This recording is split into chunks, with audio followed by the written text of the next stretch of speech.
Malaysia have passed legislation to broaden regulation of harmful content on the internet. But the online safety bill will hold social media providers liable for ensuring that their platforms are safe to use. Others include protecting children under the age of 13 and restricting access to harmful material.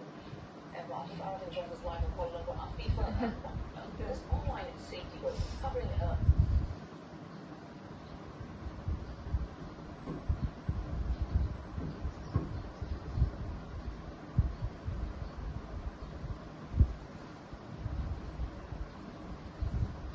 lawmakers in Malaysia have passed legislation to broaden regulation of harmful content on the internet.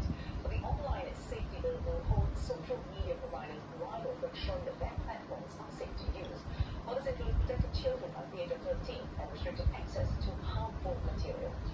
And Afif Arafin joins us live from Kuala Lumpur. Afif, this online safety bill covering existing legal loopholes. Well, it's been a long time in the making, with the government recognizing the growing need to regulate harmful content on the internet due to widespread use of social media across all ages. But the urgency surrounding this bill was intensified after a tragic case of when an influencer, Najihah or Asia, who is believed to have taken her own life following cyberbullying. Now, the minimal fines imposed on the perpetrators had sparked public outrage, and that had really pushed the government to take action. So, throughout the year, we saw how Malaysia has introduced new regulations, for example, requiring social media and messaging platforms to apply for a government license and developing a code of conduct for these platforms. But on Monday, amendments to the Communications and Multimedia Act were passed, and this really cleared the way for the online safety bill to be tabled in Parliament. So the bill was read for a second time on Wednesday and was passed in Parliament, although with some resistance. And essentially, what the bill aims to do is to close any illegal loopholes. It proposes the creation of an online safety committee and appeals tribunal, while also outlining the responsibilities that service providers have to report any sort of harmful content. So in this case, the term harmful content has a very broad definition. It includes child abuse material, financial fraud, indecent content, content that promotes violence, terrorism, harassment, as well as self-harm. It also allows the authorities to investigate non-compliance and to execute search and seizure warrants with a magistrate's approval. In Parliament on Wednesday, Law Minister DALILA said that while many people in Malaysia understand the various forms of online threats, many still feel powerless to protect themselves from these threats, and they have expressed that they need guidance and support to identify and report online crimes. She also talked about how many other countries around the world, like Australia, Canada, UK, the neighbouring Singapore, have enacted similar laws to protect citizens from increasing cyber threats. So let's listen into what she said in Parliament earlier. Kita berdua dunia digital ni ada ruangan yang kita kongsi bersama, dan pengguna manusia akan melakukan atau pendidikan ia dalam ruang kita bekerja, berhubung dan berkembang maju. Tanpa tanggungjawab, kita akan terbuka kepada lebih banyak kejahatan. Undang-undang ini kita usahakan bukan sekadar dengan desain dan piece of paper, tetapi satu komitmen bersama oleh kita sebagai ahli lingkungan untuk melindungi setiap rakyat Malaysia daripada ancaman cyber. Opposition MPs are causing some resistance there, largely because one of the concerns is that the notion of harm and harmful content might be construed so broadly that it might be misused perhaps by government authorities. Well, indeed, the bill was passed, but after significant resistance from the opposition bloc. We know in Parliament a total of 77 MPs only voted in favour, 55 against, and there were 90 MPs absent during the vote. The opposition's main concern is the potential for Malaysia to slip into what one lawmaker called a digital dictatorship.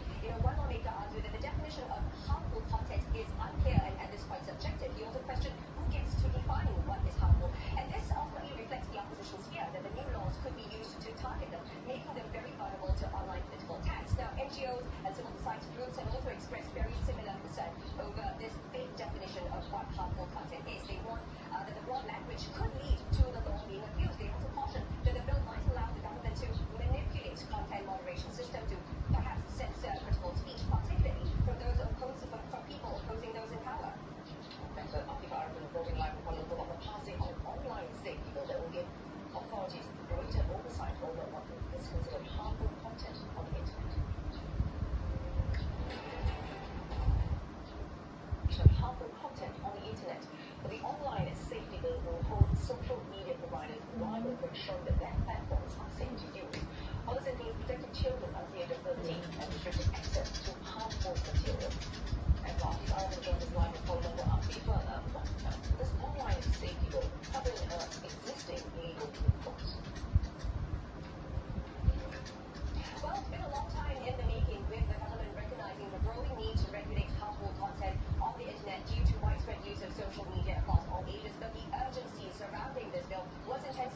after a tragic case when an influencer, Majiswari or Isha, was believed to have taken her own life following cyberbullying. Now, the minimal fines imposed on the perpetrators had sparked public outrage, and that had really pushed the government to take action. So, throughout the year, we saw how Malaysia has introduced new regulations. For example, requiring social media and messaging platforms to apply for a government license and developing a code of conduct for these platforms. But on Monday, amendments to the Communications and Multimedia Act were passed, and this really cleared the way for the online safety bill to be tabled in Parliament. So the bill was read for a second time on Wednesday and was passed in Parliament, although with some resistance. And essentially, what the bill aims to do is to close any legal loopholes. And it proposes the creation of an online safety committee and appeals tribunal, while also outlining the responsibilities that service providers have to report any sort of harmful content. So in this case, the term harmful content has a very broad definition. It includes the child abuse material, financial fraud, indecent content, content that promotes violence, terrorism, harassment, as well as self-harm. It also allows the authorities to investigate non-compliance and to execute search and seizure warrants with a magistrate's approval. In Parliament on Wednesday, Law Minister Azalina Othman said that while many people in Malaysia understand the various forms of online threats, many still feel powerless to protect themselves from these threats, and they have expressed that they need guidance and support to identify and report online crimes. She also talked about how many other countries around the world, like Australia, Canada, UK, the neighbouring Singapore, have enacted similar laws to protect citizens from increasing cyber threats. So let's listen into what she said in Parliament earlier. Yang kedua, dunia digital ini ada ruangan yang kita kongsi bersama. Tanpa mengira usia, latar belakang atau pendidikan, ini adalah ruang untuk kerja, umum dan berkembang macam. Tanpa tanggungjawab, kita akan terbuka kepada lebih banyak kemudaratan. Undang-undang ini kita usahakan bukan sekadar dengan desain dan new piece of paper, tetapi satu komitmen bersama oleh kita sebagai ahli yang hormat untuk melindungi setiap rakyat Malaysia daripada ancaman cyber. Now, opposition MPs are posing some resistance there, largely because one of the concerns is that the notion of harm and harmful content might be construed so broadly that it might be misused, perhaps, by government authorities. Well, indeed, the bill was passed, but after significant resistance from the opposition bloc. In Parliament, a total of 77 MPs only voted in favour, 55 against, and there were 90 MPs absent during the vote. The opposition's main concern is the potential for Malaysia to slip into what one lawmaker called a digital dictatorship. One lawmaker argued that the definition of harmful content is unclear and at this point subjective. He also questioned who gets to define what is harmful. And this ultimately reflects the opposition's fear that the new laws could be used to target them, making them very vulnerable to online political attacks. Now, NGOs and civil society groups have also expressed very similar concern over this vague definition of what harmful content is. They warn that the broad language could lead to the law being abused. They also caution that the bill might allow the government to manipulate content moderation system to perhaps censor critical speech, particularly from people opposing those in power. And so, Akifar and voting line will follow about the passing of an online safety bill that will give authorities greater oversight over what is considered harmful content on the internet.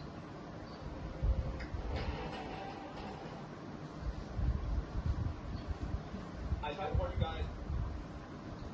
I think this is like the main point of the news, harmful content for the safety of Malaysian. What do you think? I think, yes, I think harmful content because it can be also cyberbullying. So the Malaysia citizen, and that's why I think the main cause is harmful content if we didn't use the social media properly. Yeah, I think because of that, it will like now there are a lot of cases like cyberbullying, suicide because of this harmful content. And based on the news, the government want to make the law more restriction. Yeah. And I agree with you. And we proceed to harmful content. Social media can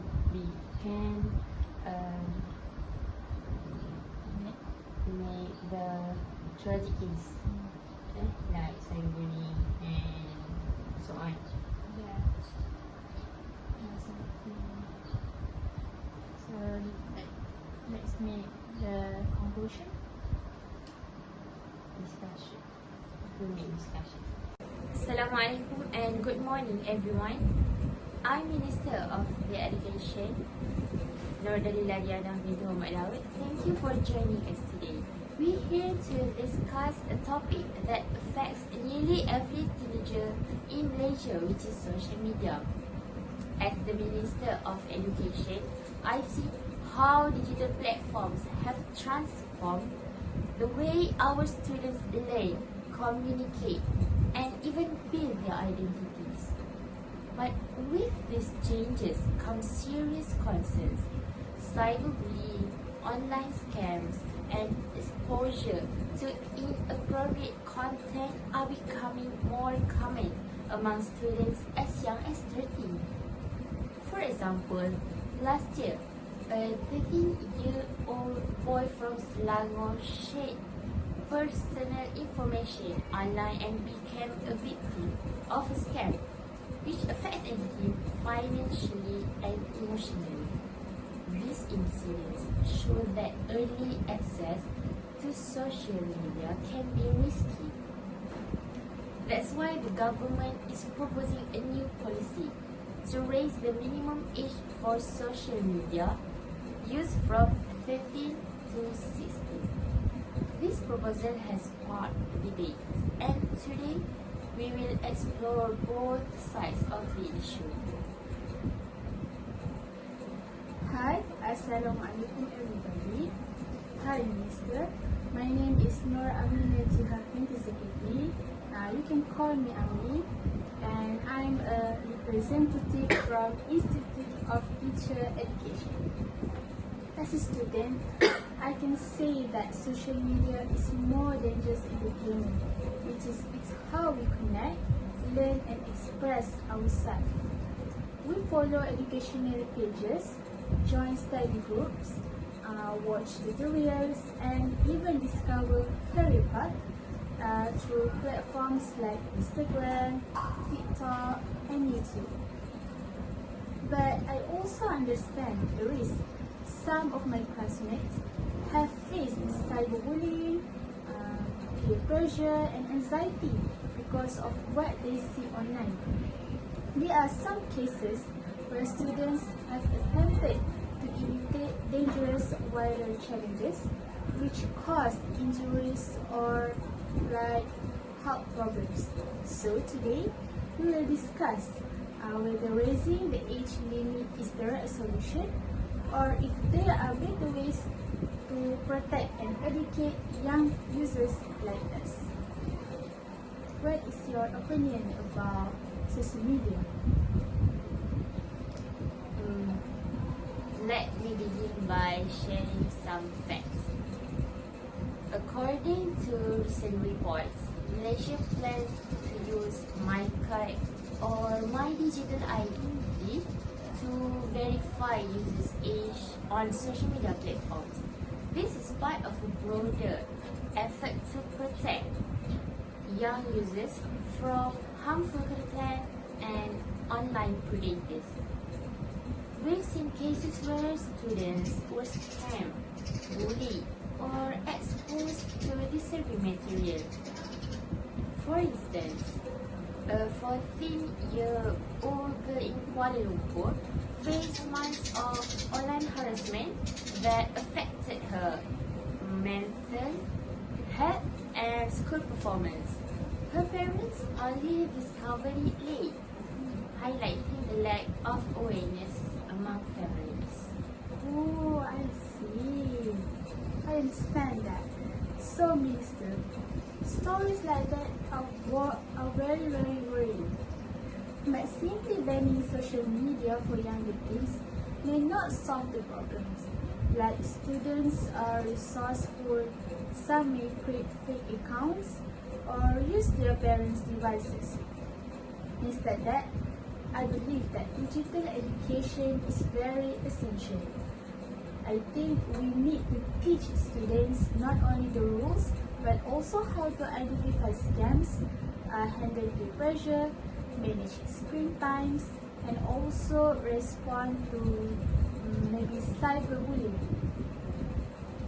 That's a very point of view, but we must remember that not all students are emotionally ready to handle online interactions at 13 or 14.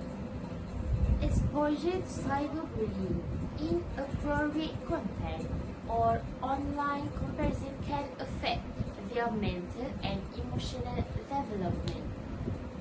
By raising the minimum age to 16 to use the social media, we give students more time to mature emotionally and better prepare them for the challenges of the social media.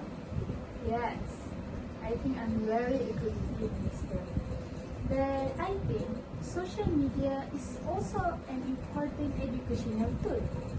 Like students can join study groups, watch tutorials, and learn about scholarships or career opportunities.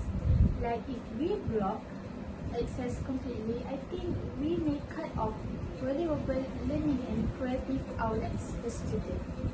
Exactly. That's why we need a balanced approach. It's not about banning social media forever to the others. It's about delaying access until students are ready to use the social media. Meanwhile, we can introduce digital literacy modules in school starting from year 6, teaching students how to use social media responsibly. Yes, that's a great idea. And I think these modules should include practical exercises. Like for example, students could analyze fake news posts, discuss scenarios of online harassment, and also simulate privacy settings management, or even role-playing handling viral challenges safely. I think this way students may experience real-life situations safely and also learn to make wise choices online. Another point is the psychological effects. A 2023 UNICEF Malaysia report found nearly 1 in 5 teenagers experience anxiety or depression linked to social media usage. Early exposures can increase stress, encourage negative comparisons, and make students vulnerable to online bullying. I completely agree. But this is why guided exposure is also vital. Instead of just restricting access, I think students also can gradually learn digital responsibility under supervision, which reduces risk and helps them develop resilience. I think I can give some. Furthermore, social media companies themselves have a rule.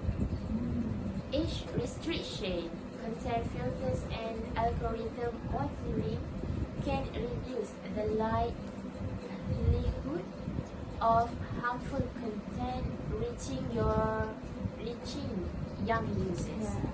For example, France and Germany require age verification for certain platforms, which has helped reduce underage usage. Yes, Mr. But I think we also need students' voices in designing these rules. We are the ones experiencing social media daily. I think a student advisory panel could maybe provide feedback on policy, maybe ensuring it works for the real needs of teens. Really idea of you. Yes. And I think collaboration between government, schools, parents, and students is the key. Yeah. Also, Minister, I want to maybe add some points. Consider screen time management. I think many students spend 4 to 6 hours online daily. Without guidance, this affects sleep, student habits, and also mental health. responsible usage should be taught in school as a part of digital literacy. Absolutely.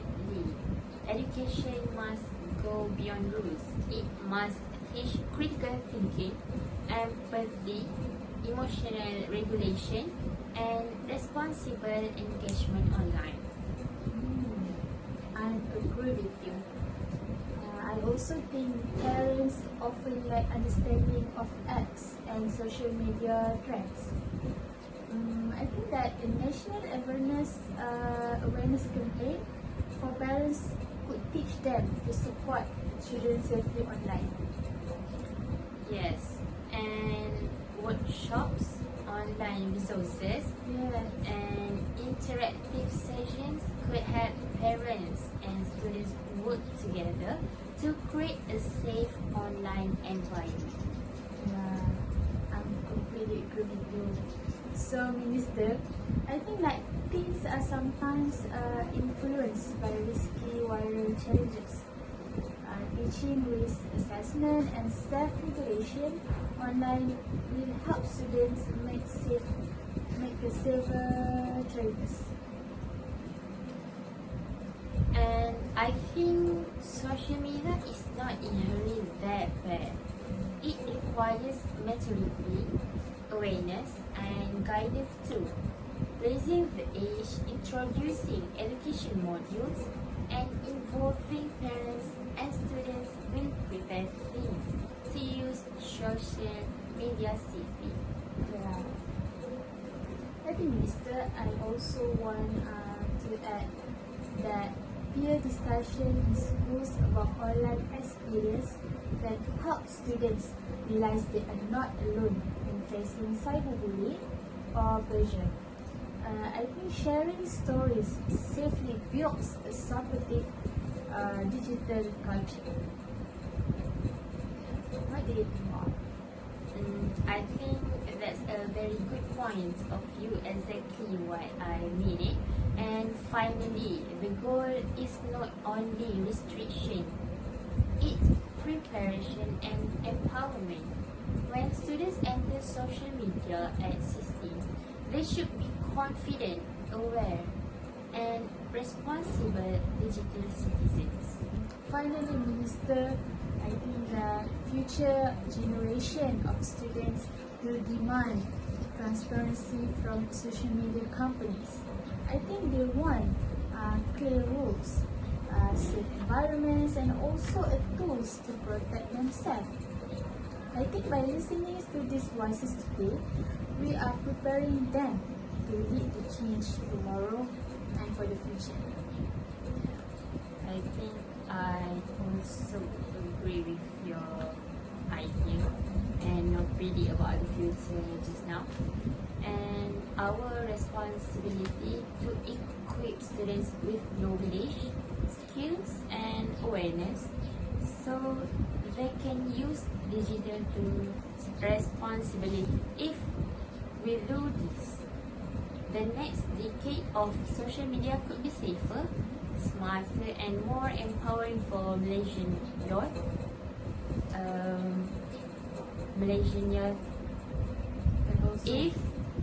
If they use social media wisely and responsibly. What is your conclusion about our discussion? Based on our discussion, here's what we propose. Raise the minimum age for social media use to 16 with proper digital IT verification. The second, introduce digital literacy and online safety education in schools starting from upper primary. And launch a national awareness campaign for parents and students. And create a student advisory panel to ensure youth voices are heard. Yeah, exactly. For me, as a future educator, I think we believe that this balanced approach will help protect students while also empowering them with knowledge. I think it's not just about restriction, it's about responsibility. Together, we can build a safer and smarter digital future for Malaysian media. I think as a spokesperson for today, I'm here to present for our final solution to the issue of social media risk among teenagers. After careful discussion with our Minister of Education, we propose a two-part national action plan. First, we support the government's proposal to raise the minimum age for social media use to 16. I think this will help protect younger users for cyberbullying, scam, and also harmful content. Age verification using my card or my digital ID will ensure the rule is enforced fairly.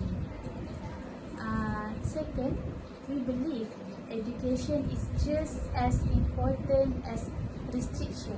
That's why we recommend introducing digital literacy models in school starting from year 6.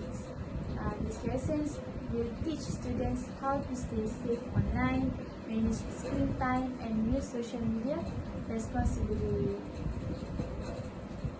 I think that if we implement this plan, it will not only reduce online risk, it will also empower students to become smart and confident digital citizens. Thank you. Before we end our discussion, I think I want to open the Q&A session for the audience. And I want to ask, is there anybody who want to ask us question about our discussion just now? I think that. Oh, Yes. What do you want to ask? Excuse me, can I ask a question? Why not just focus on education instead of raising the age limit? Okay, I think for the answer is education alone is not enough. Some students are not emotionally ready to handle social media pressure. Raising the age allows them to mature while preparing them through education. It's a balanced approach. And is there anybody else? Excuse me, can I ask a question? How will you make sure students benefit from digital literacy lessons? For the answer for that question is, I think make lessons interactive with real life examples, discussions, role play and simulations. I think that is the answer for the two questions, and it's completely wise of full information. Thank you to the student representative for sharing such a thoughtful and courageous views on behalf of Malaysian youth. I truly appreciate your suggestion, and I believe that collaboration between the ministry and students will lead to meaningful change. Thank you, student representative from Institute of Teacher Education. Yes. I also want to say thank you for Minister for listening and valuing for voices and for our voices as a student. We are very grateful to be part of this important conversation, and we hope our ideas will help shape a safer digital future. Thank you, Minister. Thank you for it, and let's meet again. I hope we can meet again and discussing about this matter. Thank you.